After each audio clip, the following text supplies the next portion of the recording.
Back to the road. Let's go. Lulat gawa hanggang Maynila. Kumalat ang pangalang bigat. Diretsong magsalita parang suntok na walang patlang. Walang preno kung umakto. Hindi takot sumalo pag may gulo. Frontliner sa hindi yung nagtatago. Matigas ang tono parang yero na binugbog. Hindi easy listening asintado kung tumutok. May galaw na hindi mo basta maulit pag sinabi niyang gawin. Boom! Gawa agad hindi sulat. Mga kakalaban umuugong pero tuloy ang lakad. Sanay sa putik at bagyo hindi yan basta nababaldo. Maraming kumukontra pero di siya gumigew. Ang leader na pag pumutok ang linya de-derecho. Walang liko, wala na atras. Matigas ang kamao, diretso ang boses, solid ang palo.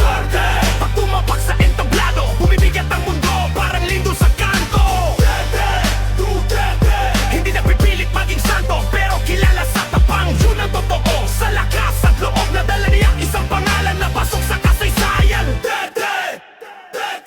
Hindi siya showbiz, hindi forma ang puhunan. Trademark niya yung tapang na hindi minadaling hulmahan. Pag nagbitaw ng salita, walang edit, walang cut. Old school mentality, parang asphalt mabigat. May tumitira, may bumabatikos. Pero sino ba ang leader na di naranasan yon? Ang maalaga sa gitna ng unos. Hindi siya naglaho parang usok. Nandun pa rin sa pwesto, totoong tiba yon. Sa barangay hanggang palasyo, maraming kwento, maraming kaso. Pero ang tatak, isang Pilipinong hindi takot sa putik, hindi takot sa sigaw ng tao.